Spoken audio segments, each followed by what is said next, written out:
Hello, welcome back everybody. Thank you for joining us today. A warm welcome to all of you who have decided to join us for this webinar.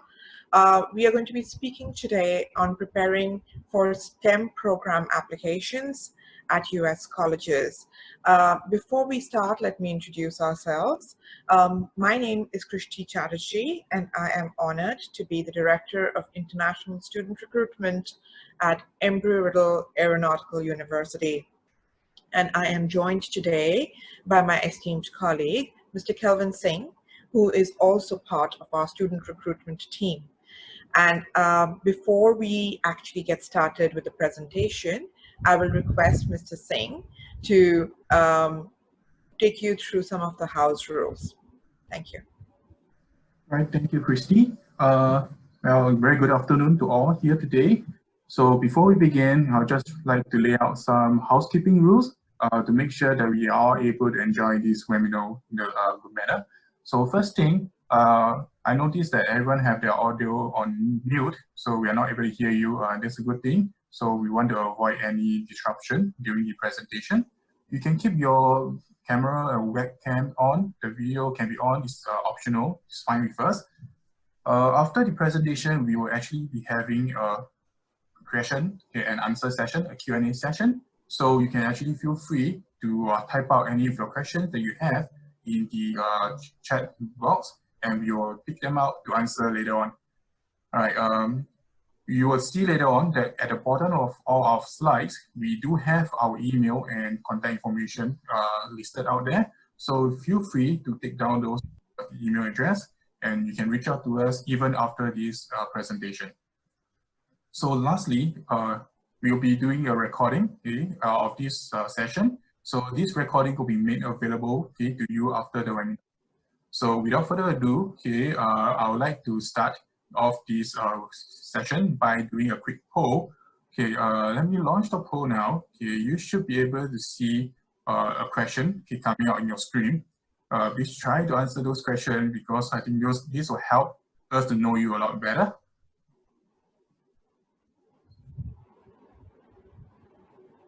All right. Just give it maybe another 5 more seconds for those who have not answered.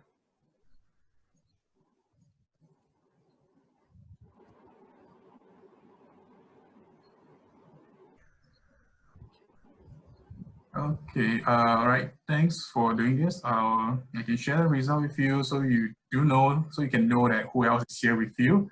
We see that, well, 67% of you are actually interested in doing a bachelor degree as a mixed education, with the rest are interested in doing a master's degree. So thanks for this. I would like to hand this over to Krishti, who will be actually going through the presentation. Krishti, please. Thank you so much, Kelvin. The poll is very useful for us so that we know how to tailor the presentation to the kind of questions or concerns that you might have as an applicant. Since most of you are undergrad applicants, we are going to speak quite a bit about what the requirements and expectations are for someone who is applying for a bachelor's degree at not just our university, but at any US university. So let's get started without further ado.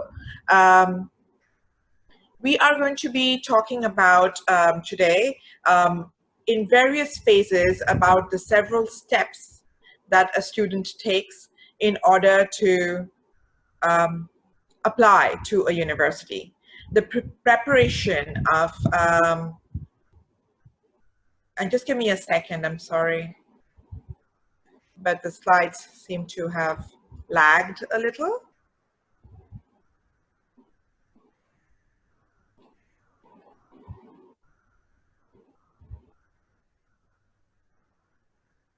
Right, so we are on.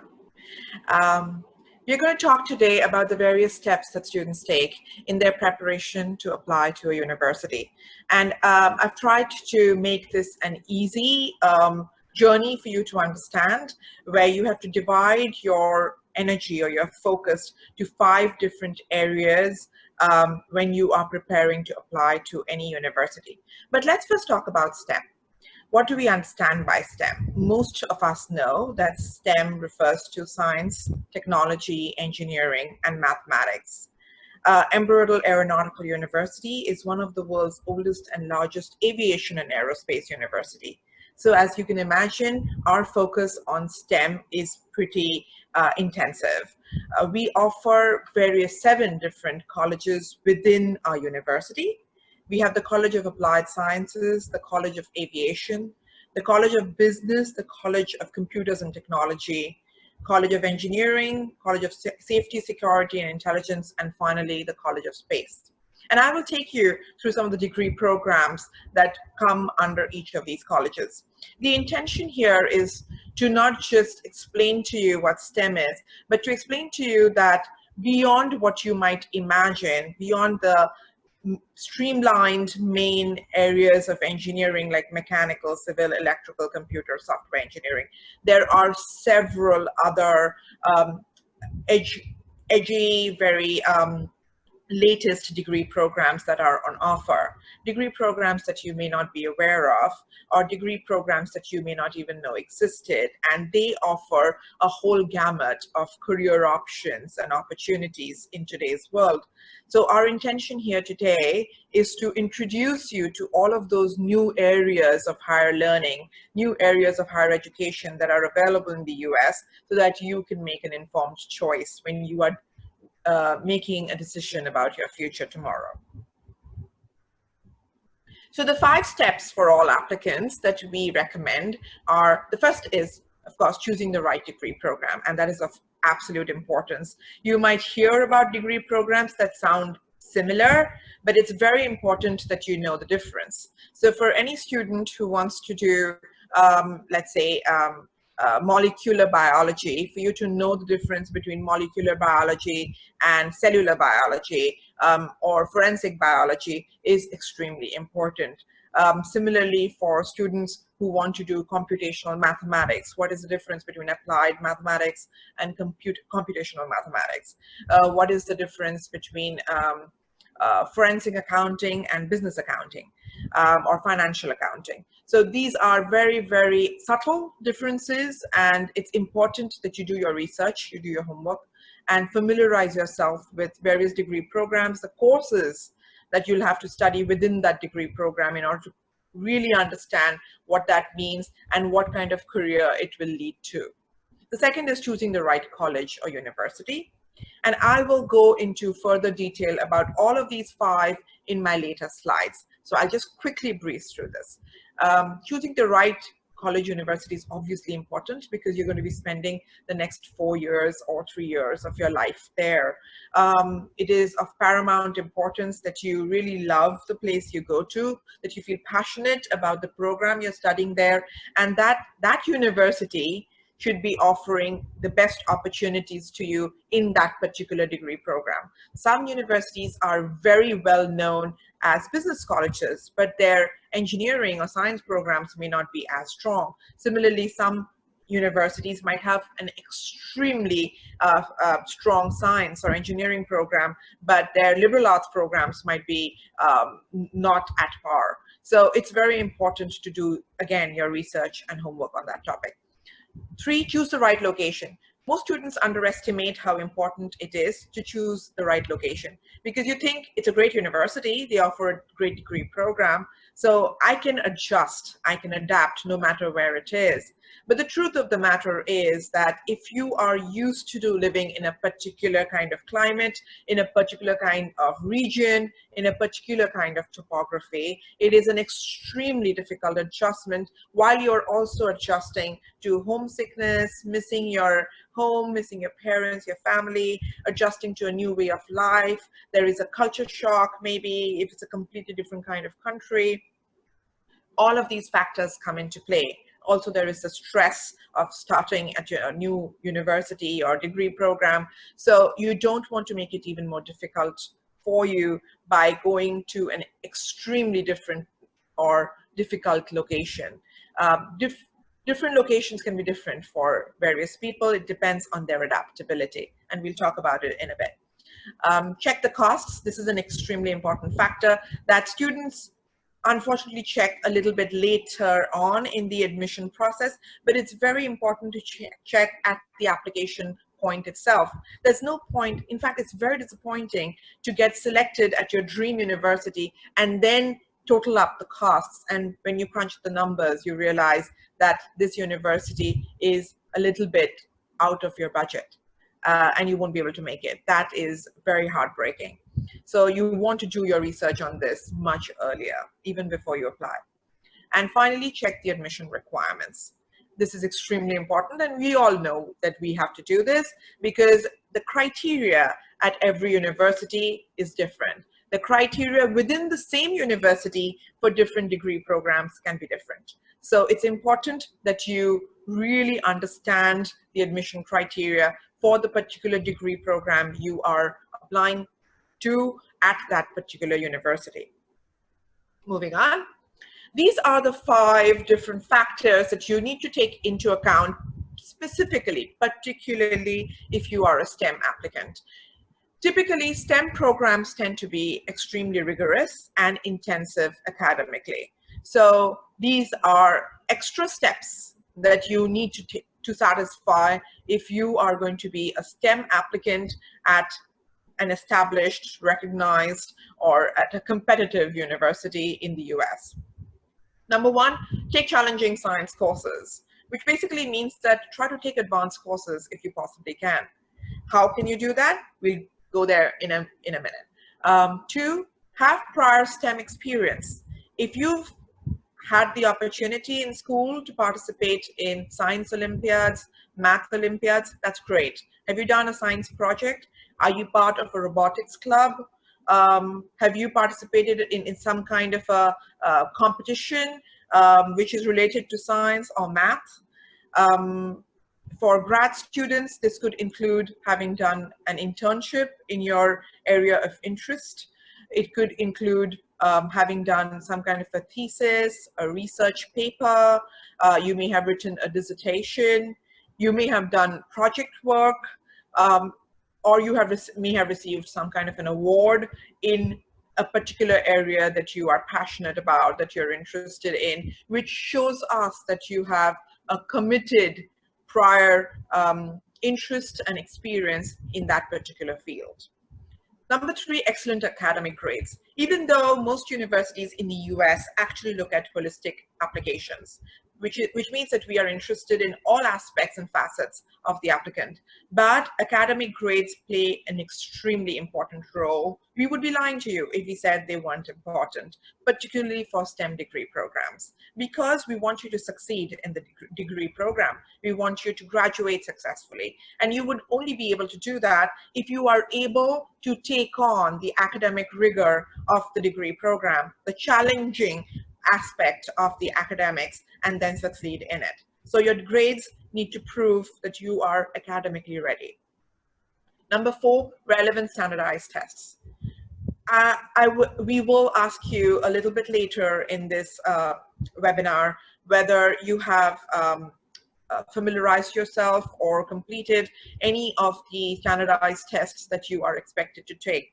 You should already be familiar with the tests like TOEFL, IELTS, SATs, GRE, GMAT, what they mean, when are they required, which degree program requires you to take which test, what are the scores that you are expected to achieve in order to be eligible to apply. All of these are things that you need to research well in advance and then prepare your application accordingly. These are very important components of your application. And finally, express your passion in your essays. Most US universities will expect you to write admission essays. Even universities like us, which do not give you an array of essays to write, we still expect you to submit a personal statement or a statement of objective. What that basically means is you talk about yourself. That's how we learn about your personality. You talk about your achievements, your accomplishments, your interests, and why you're a good fit for the program. Make it count. Use this opportunity to its fullest potential. So we move on to choosing the right program. When we talk about the right program, there are many programs you can choose from. As you can see on your screen right now, there are several programs that we offer just in our university. Other universities have even more different programs that they may or may not be offering. Obviously, because we are known as an aviation and aerospace university, we offer different kinds of programs related to aeronautics, like aeronautical science, meteorology, which is the study of weather. Within forensic sciences, we have forensic biology and forensic psychology. Forensic biology makes for an extremely exciting, interesting, it's a new age degree program. You would be studying about blood spatter patterns, about fingerprinting, about ballistics, about toxicology. So everything that you might be watching on TV in the form of CSI are the kind of things you would have to get to study within this program. Forensic psychology similarly studies criminal minds. What are the factors that make people commit crimes? What accounts as criminal behavior, and so on and so forth. So these are very, very interesting, very different degree programs today. I'm sure you've heard about astronomy and astrophysics. So students who are interested in space programs, we offer space physics, astronomy, astrophysics, engineering physics. So there are quite a few space programs that we offer as well. A lot of students are interested in simulation sciences and games and animation in today's world. And that's, again, another very, very exciting new age program that is very attractive to young people.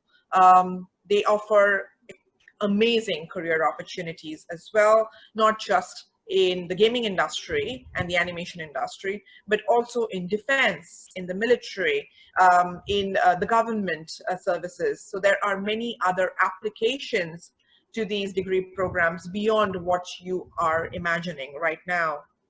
And then we offer programs like unmanned aircraft systems, or UAVs. You've heard about unmanned aerial vehicles. They are drones. So we offer various programs about drone technology, about how to fly drones, what are the policies that govern them, what are the safety aspects that you need to keep in mind, how drones have, kind of expanded their application to agriculture, to architecture, to government and military aspects. So these are all various different and new programs that you can look at. You will see some programs have pre-med written in front of it. That's because in the US, medical, law, veterinary sciences, dentistry, these are all graduate courses. You cannot study them at an undergrad level.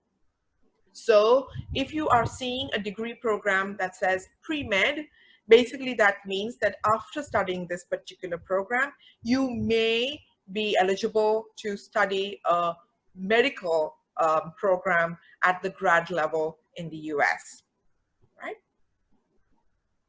Choosing the right engineering program. So far, I was only talking about the science and mathematics and technology programs. Now let's look at the engineering programs. Beyond just, as I said, mechanical engineering, civil engineering, electrical engineering, computer engineering, software engineering, that most of you are familiar with, there are many, many other forms of engineering. There is aerospace engineering, there is engineering technology, engineering management, systems engineering, of course, autonomous and unmanned system engineering, which refers to UAVs specifically, and we have cybersecurity engineering. So there are, again, many other newer fields that are available to students. So when choices are plenty, it can get extremely confusing. Where and how do you decide? The best way to decide is obviously to try and go to the websites, get as much information as possible, visit educational discussion boards or chat rooms where you can post your questions and get responses. And the best way, once you kind of zero in on a few degree programs that you're interested in is to talk to the admissions representatives of that particular university. They will be able to give you the most accurate and relevant information. So don't miss opportunities like these to actually come face to face and speak to representatives from your preferred universities.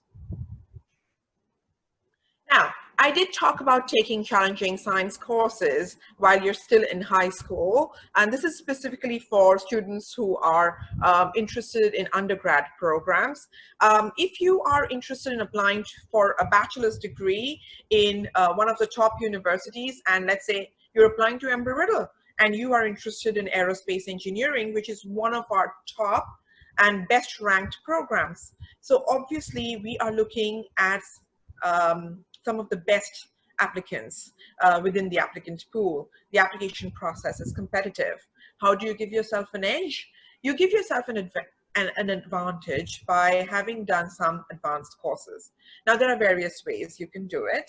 One of the ways is to do the dual enrollment program with that particular university, and not just Embry-Riddle. Many universities offer dual enrollment program to high school students. What this means is, while you're still in high school, you can start doing the first year degree program courses. So if you are interested in aerospace engineering, you can start doing your engineering 101 while you are still in high school. And that's a huge advantage. If you do that, not only will you earn the college credits for that course, which means that you won't have to do it when you finally get into university, so you save time, you also save thousands of dollars in first year tuition fees. You can choose from a greater number of university degrees because you will be better prepared by having done more intensive and rigorous college level work, even while you are still in high school. You will understand more advanced concepts when you're finally in university much better because you're already used to independent learning and self-learning. You will have the discipline required to be successful in college, so the learning curve will not be as steep for you. It will not be as scary for you to adjust to college level work. And you will enter college with the confidence that comes from knowledge. And of course, it gives you an excellent opportunity to identify your future career goals. You obviously don't have the opportunity to study engineering related courses while you're still in high school. You can only do physics, chemistry, math, computers. These are the only courses that you will be offered. So this is an excellent opportunity for you to diversify and do the courses that you won't have an opportunity to, that may not be offered at your school. So dual enrollment program is an opportunity. It's an excellent opportunity for students to ramp up college credits, but also college level knowledge and understanding, and prove to admission officers that, wow, this student is truly ready to handle the intensive and rigorous coursework of your university's degree program. If you want to know more about the dual enrollment program, you can always contact us and we can share more information with you. But this is not the only way. For students who are going to international schools, if your school offers advanced placements, then you can do those as well. If that's not offered, but you have the IB diploma program, then try to do higher level courses at your IB level. In your IB diploma program, you can choose 3 higher level courses, make it count. Choose the sciences and math as your higher level courses, and that shows that you're academically ready for college level programs. If you don't have any of these opportunities, the best way to prove your abilities in a particular subject is to do the subject SATs. So take subject SATs in calculus or physics, and that will prove, and of course your scores should be really high, but that will prove to the admissions counselor that, again, you are absolutely ready academically to take on and be successful in that degree program. When you are choosing a particular university, obviously rankings are important. Rankings are not the only things you should be looking at, however, but it is one of the important things you will look at. Now, different universities have different kinds of rankings, and it's sometimes difficult to figure out what those rankings mean. So Embry-Riddle is obviously an extremely established brand name for its aviation and aerospace courses and degree programs. We are also best known for our online education. So for those of you who are interested in master's degree programs, if you are currently working and you want to continue with your education while still continuing with your career, then the online degree programs are a fantastic option because Embry-Riddle is very well recognized for offering state-of-the-art technology in its online programs. We are also ranked for many other reasons.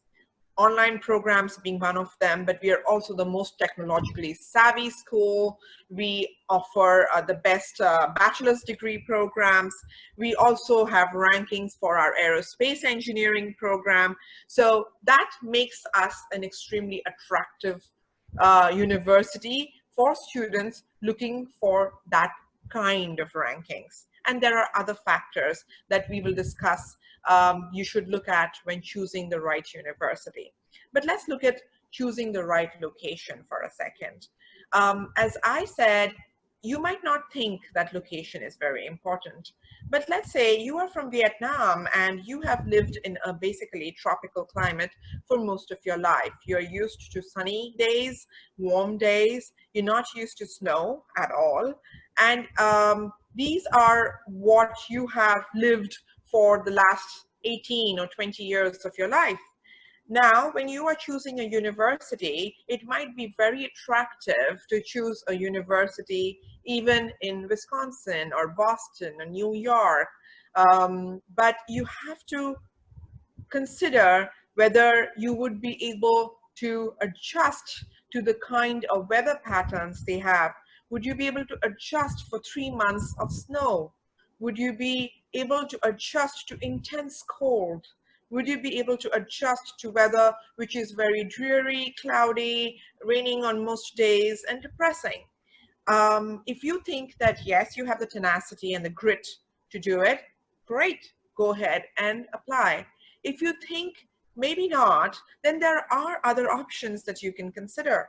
Obviously, the Southern California schools, like in Los Angeles or San Diego, the Florida schools, Texas schools, they all offer much better, warmer weather, very close to what you are actually used to over here in Asia.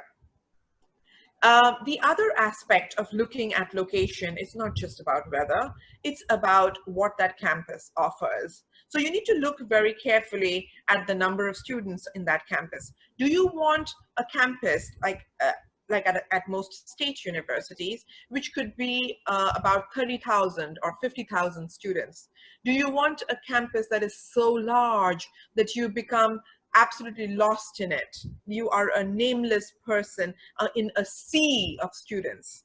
Is that what you're looking for? Or are you looking for a smaller school with less than 500 students or less than 2,000 students, so you can feel more comfortable in a close-knit community? You can feel that you still have your own individuality, where teachers will or professors will actually know your face, your name, and will be invested in your success. How or what kind of university experience you're looking for plays an important role when you are researching your campus options. The other aspect of looking at a campus option is not just about the size of the student body, but also the kind of opportunities they offer, and finally, the percentage of international students that are accepted. If the percentage of international students accepted are high, then you have a better chance of being accepted as opposed to a particular university or a campus that has a very low acceptance rate. Most of this data will be available to you in the university brochure or on the university website. Or you can ask the admission counselors for this information if you are interested. It's good research because that tells you not only about your probability of being accepted, but it also tells you how diverse, how inclusive that campus will be.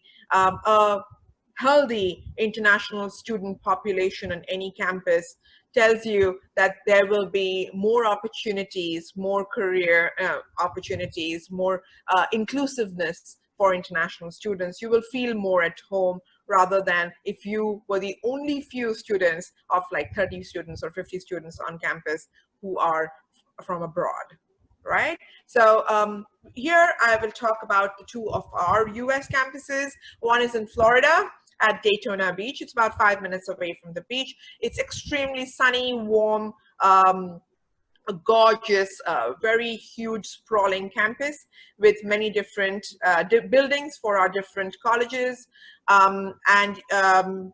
As you can see, it's one of our largest campuses, one of our oldest campuses as well.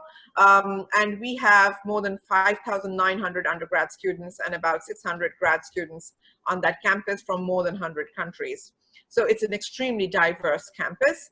The Arizona campus is a smaller campus. It's located up in the mountains, and it's a great campus for if you love outdoors, because there are great bouldering, mountaineering, hiking, canoeing opportunities. There are very, very beautiful blue lakes around the campus and around that entire area.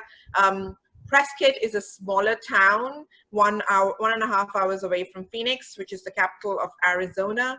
And so it's a kind of a quieter campus, which is great. The facilities are fantastic. Definitely a smaller and much more tightly knit student community. We have 2,700 undergrad students and only 50 grad students on campus and about 40 countries represented. So these are our two US campuses, and then I bring you to our Asia campus. Now, Embry-Riddle, like many other universities in the US, have an Asia campus. What that basically means is it's a satellite campus. We offer you the same degree programs taught by the same faculty. The degree certificate that you earn at the end of your program is the same as those offered by our offered to our residential students. Basically, it is a great opportunity for you to study closer to home. Singapore is a great location because it is about a 4 hours flight from most places in Asia. For Vietnam, it's super close. There are several flights, and it's just a 1 hour time difference. So definitely a very viable option for a lot of students. We do have a lot of students from Asia on this campus, Singaporeans, but also several international students. As you can see, that the international student ratio at Embry-Riddle Asia campus is a very, very strong and healthy 35%.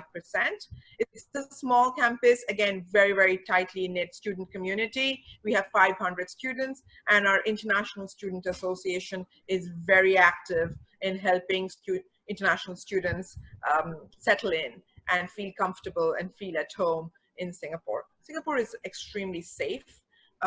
Most of you from Vietnam may have visited Singapore at some point. It is not only a very convenient place to live, but it's one of the easiest places for an undergrad to leave home and adjust and adapt for the first time. And of course, our professors here are very approachable and help students in every way they can to feel at home and comfortable. From here onwards, I am going to be handing over the presentation or the slides to my colleague, Mr. Kelvin, and he will take you through the last two aspects of what you must consider when you are preparing to apply for a STEM degree program at a US college. Over to you, Kelvin. All right, so basically from here onward, the next thing I'll be talking about is the cost. Of course, here this will apply not just to STEM programs, but for any programs that you might be considering. So basically, the cost or attendance here for university is not just simply about tuition fees. So other things you might have to consider will be room and board, your books and school supplies, your own personal living expenses as well. Of course, tuition fee would make out a very big portion of what you have to factor in. Tuition fee themselves can be very different, okay, between different universities. So you can make a comparison between a public institution or a private institution. So even within the same school or same institution, the fees can be different for the different programs. So what we'll see even for international students versus students who are US citizen or resident. Some institutions, okay, like Embry-Riddle, for example, we have the same tuition rates for all students, regardless of whether you are an international student or not. So we can see the fees for our residential campus in the US listed out on the screen right now. So for most private institutions, you might be looking at a range of about 30 to 50,000 US dollar a year for the tuition fee alone. The average is mostly around 38 to 39,000. All right. So for the next major expenses, okay, will come from your housing. Okay, here is stated as room and board. So for housing and your meals, what we see is that most institutions in the US, they will offer on-campus housing. Okay, and the cost difference between a private and a public institution might not be really that big. So we are looking at the range of maybe 9,000 to approximately 12, 13,000 a year, right? So very often, all this information can be found on the website of the schools you are looking at. And of course, you can actually ask any of the admission counselors, for example, or for Embry-Riddle, you can actually check with us. But we do have all this information listed on our website. So books and school supplies are also estimated. Okay, there's an estimated figure for you to factor in when you do your budgeting for your university education. So one expenses or one area that I find that most students might miss out when they do their budgeting is perhaps on the personal expenses. All right, these will actually depend a lot on your own lifestyles, okay, on your own lifestyle, so on things that you will require or you might require throughout your stay on campus doing your studies. A lot of the essential items are provided, by the on campus, but there are things like clothing, your toiletries, or even things like paying for the phone service that will depend on what you choose. And the idea is to make Embry-Riddle's education and degree programs available and affordable and accessible to students who previously could not afford to attend the US campuses and to pay for the kind of tuition fees that is expected of them at the residential campuses in the US. So now, as I said, this is an excellent opportunity for students to avail of the same quality of degree program, the same degree certificate, but at a much lower cost. And that is definitely something very, very attractive that not just Embry-Riddle, but a few other US universities do. For instance, George Mason University has a campus in Korea. If you look at NYU, New York University, they have campuses in Abu Dhabi as well as in China, I think Shanghai. And there are many other universities like that. So if you are interested in a particular US university, but you want to study closer to home because it's convenient, you want to be able to have the flexibility to fly home, airfares are much cheaper, and if costs are lesser at a satellite campus, then that is an option that you should definitely consider and look at and do your research on it very, very well. So this is just to give you an approximate, kind of comparison of the kind of costs and how different they can be if you choose to go to US or go to the same college but in another location, or if you choose the online modality. For instance, degree programs in Singapore can be done full-time in the classroom, face-to-face, or they can be done online as well. And that makes it extremely flexible. So students tend to sometimes start as full-time students and then go on to online. or sometimes because they have found a job, or because they are traveling somewhere, or they've moved out of Singapore, so they just continue online. And that's a flexibility that Embry-Riddle can offer, because we have such a fantastic platform, both as full-time in the classroom and as well as online. We also have students who start their degree program in Singapore, but anytime during the degree program, they can change their minds and transfer to the US campuses as well. So this gives you a lot of flexibility in terms of your university experience. Obviously, your exposure is in 2 different countries, and that makes for a much more holistic understanding of your degree program, of your subject matter, of cultures as well, and makes you a much more well-rounded individual. So that is a great opportunity that some of these universities offer, that offer you 2 or more campuses. You can, by the way, transfer between the 2 US campuses as well. So you can start in Florida and end up in Arizona, or start in Arizona, end up in Singapore. So all of those permutations and combinations are available to you. Now, coming to the final point, which is check the admission requirements. This is obviously the most important, right?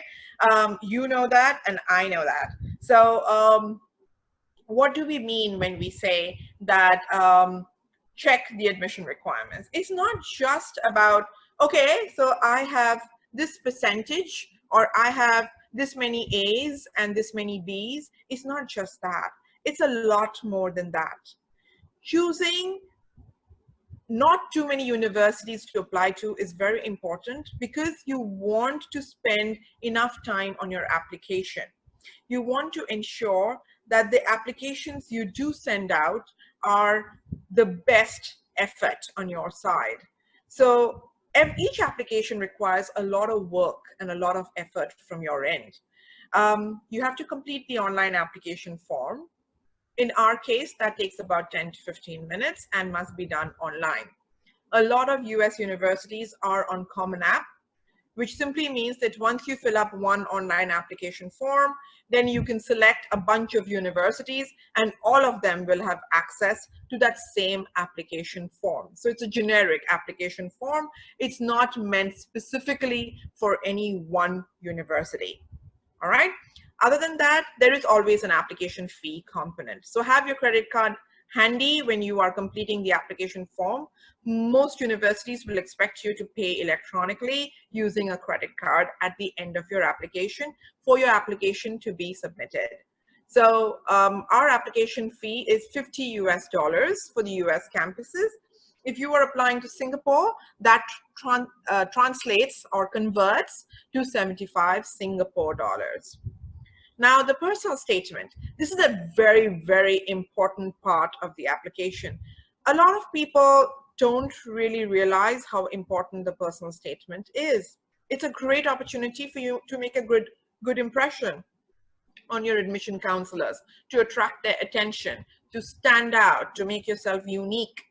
Talk about your unique life experience, talk about your career goals, talk about your educational background, talk about your passion, your interest, talk about anything that you think is relevant and would give you an advantage as an applicant.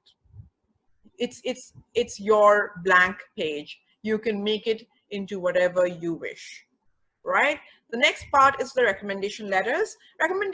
Recommendation letters are mostly optional for undergrad students.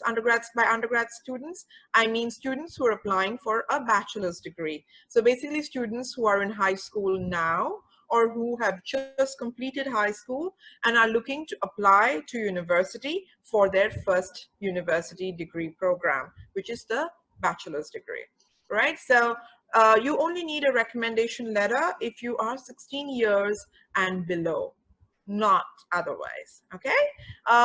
Official TOEFL and IELTS score. Now, English language requirements, as you know, are well-accepted requirement at most US universities. Especially if you're applying from Vietnam, we highly recommend that students complete their TOEFL and IELTS first. What that basically means is that you need to take a test to prove how proficient in English you are, right? You can take either. We don't have a preference either ways. We accept both. For TOEFL, your expected score should be 89 IBT. And for IELTS, your score should be 6.0, right? All official high school or college transcripts. This is now very, very important because as I mentioned earlier, we like a holistic application, but we really put a lot of emphasis on academic grades or academic potential. And your grades in your high school are the window by which we will gauge where you are academically. We will benchmark you against the other applicants in the applicant pool. Now, don't worry, all of your grades will be converted on our end to the US GPA scale, which is out of 4.0. So we will benchmark all of you on a uniform scale, and then we will gauge where you stand. And based on that, we will make our admission decision. In some cases, like for some degree programs, we also recommend an SAT. We do not require SATs for most of our degree programs. If you are applying for a business degree at our university, or even an aeronautical science degree, or an aviation finance degree, for all of those, you do not require SATs. But if you're applying for aerospace engineering or any of the engineering programs, or if you're applying for any of the space programs like space physics, astrophysics, astronomy, engineering physics, then for those degree programs, yes, we highly recommend an SAT. And the SAT score that we recommend is competitive, is at least 1400. 1400 is a minimum cutoff. It is by no means a guarantee for admission. As you know, the SATs is out of 2400, and the most important component of it for us is your math component if you are applying for a STEM degree program. So even if you have about 400 out of 800 in the English and reasoning section, for the math section, we would expect at least a 650 and above out of 800. Right? Now, finally, the last point that I want to talk about really is the foreign credential evaluation. What that basically means is that most of our degree programs for most of our high school students, they come from various different countries, they come from various different curriculum, and they have different grading scales at their schools. So some may have letter grades like A, B, C, D. Some may have numbers 1, 2, 3, 4. Some may have percentage like 78% or 80 out of 100. And some may have something else. So the point is that sometimes, occasionally, we ask for a foreign credential evaluation, which basically means that you get your transcripts evaluated by a third party, by an external party, who are experts at all kinds of different curriculum and grading scales from different countries. They will convert your letter grades or your percentage or whatever to our US GPA scale. Now, this is only asked in very few cases if we feel that you have some qualification which will enable you to receive college credits. So basically that means that you've done some courses, some advanced courses, for instance, like let's say you've done the dual enrollment program or advanced placements, or you've done the IB diploma program, or you've done UK A-levels, which will enable you to receive credits. Then in some cases, we may ask you to get a foreign credential evaluation done so that we know how many credits you will be exempted from your first year university degree courses. If this sounds confusing, don't worry about it. You can always contact us later and we can explain to you the steps for getting a foreign credential evaluation done, but chances are you won't need it. The last 2 points are self-explanatory, which are your copy of passport and your financial support document. You don't need these right now. you can use, you can submit them, the financial documents you can submit later on as part of your application. Now, let's come to the graduate admissions slides. But before we do that, I am going to run one more poll. So we're going to stop for a second, take one bit of a little bit of a break from me, and we will run this poll. All right. I am going to start it off for you now.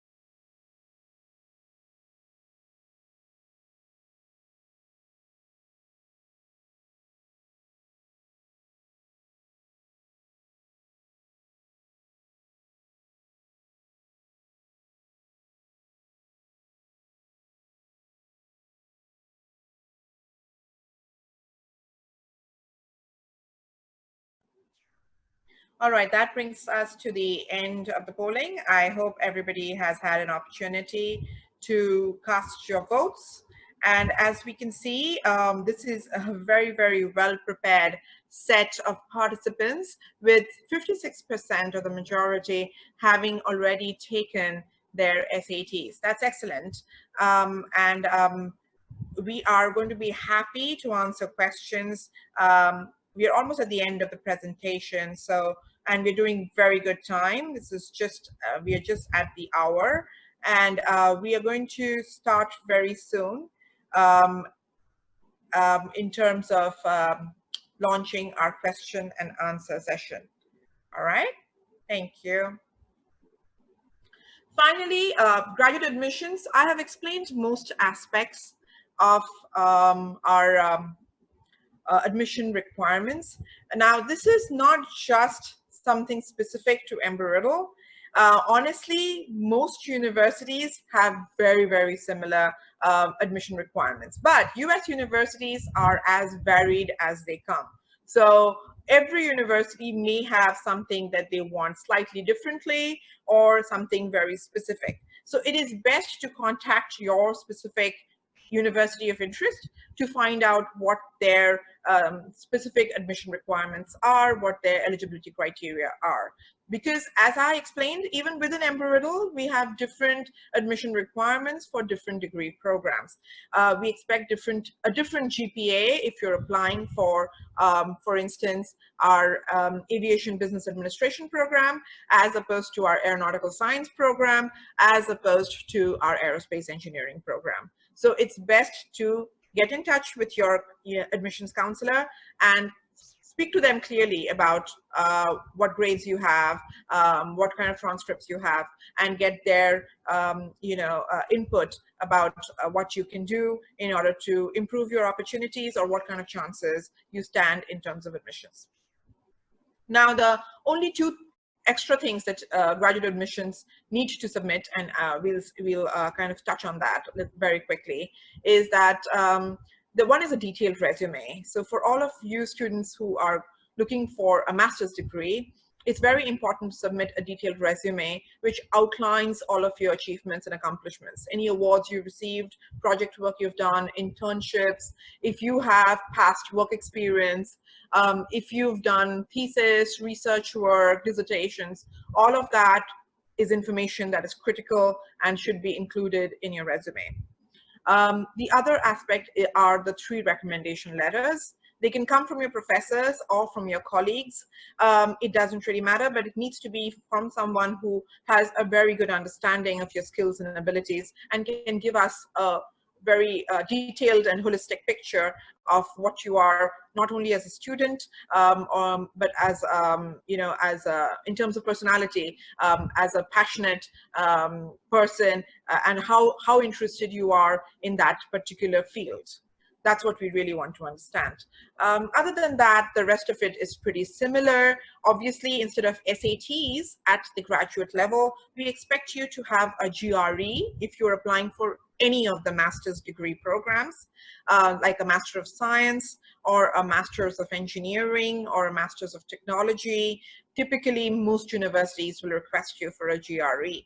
A GMAT is only requested if you are going to be doing a management program. So for all of you who are looking to do an MBA, that a GMAT more often than not is compulsory. It's not a compulsory requirement at our university. It's highly recommended, but even if you don't have a GMAT, you can get in touch with your admissions counselor and they can advise you whether you really need to go ahead with that exam or not. If you're applying to several universities, it's just good sense to get your tests done, your TOEFL or your IELTS. Make sure you have your GRE or your SATs, simply because one or two universities will probably request for it. For some universities, it's a compulsory requirement. For other universities like ours, it's an optional. And finally, we come to almost the end of the presentation, which basically means I have covered the 5 areas that you need to be looking at in order for you to really think about whether you are prepared adequately to apply to a degree program, especially in the STEM field in a US college. So it's a very, very specific area that we are looking at today. And I'm going to start looking at our questions now. So just give me a minute and we'll take about a minute's break while we do that.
Hello, everyone. So we're running out of time. So we're going to wrap this up very quickly. I'm going to pass this over to Kelvin, my colleague, and he's going to pick up just a couple of questions for us to answer very quickly for all of you. I'm sorry to keep you a little over time, so I hope you're going to be patient with us. Thank you. All right. Over to you, Kelvin. Yeah.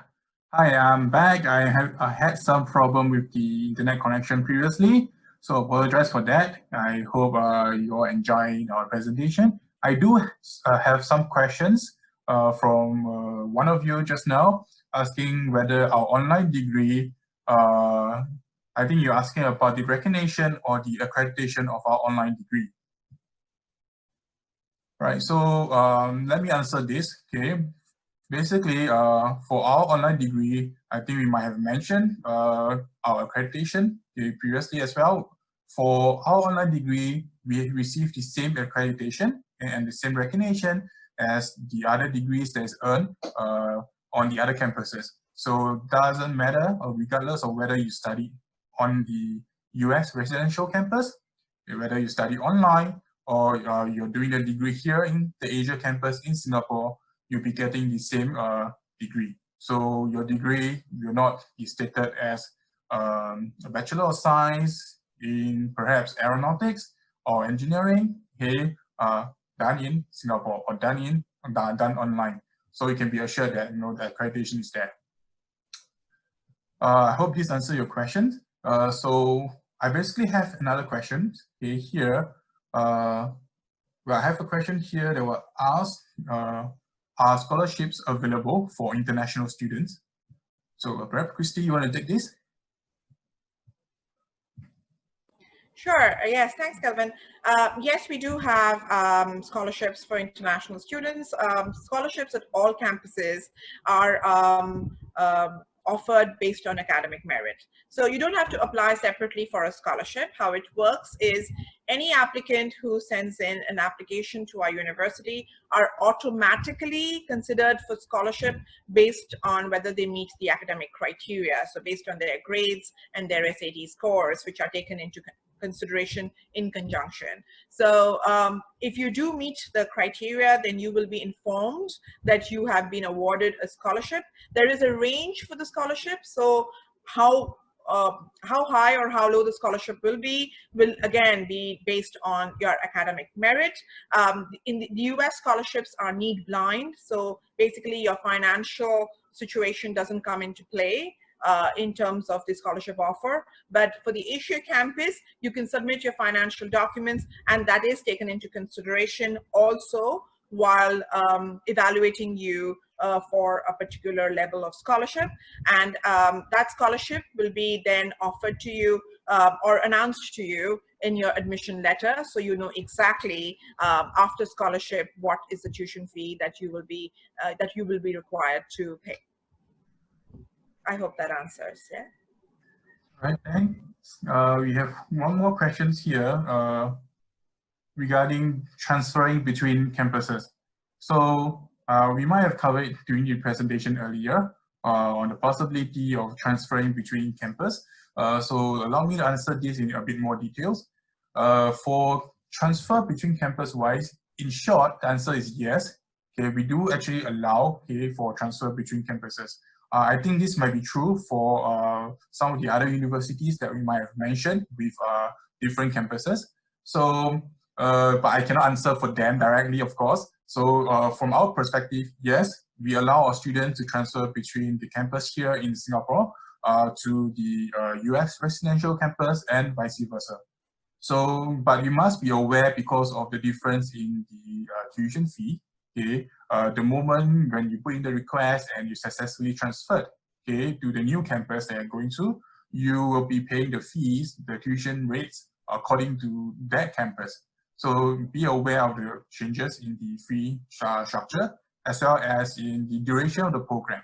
Because for us over here in the Singapore campus, the academic year, the calendar is structured a bit differently from what is being done in the US. So you might not be able to, put in the request and then transfer immediately. You might have to see when is the next best time for you to attend the new semester. All right. So that is. Hope this answers your question on that. All right, I think we are pretty much out of time. Yeah. So thank you so much to all of you for joining us, and we will send you a recorded link, a link of this recording, and I hope you have a great evening. Thank you. See you soon. Take care. Right. So I think I have mentioned right at the beginning that we are open for you all to actually send any questions you have to our email. We'd be glad to help you with any of your questions or inquiries or doubts that you have. So thanks all of you once again for attending this session. So, all right. So goodbye, everyone. Thank you. Goodbye. We'll be ending this now.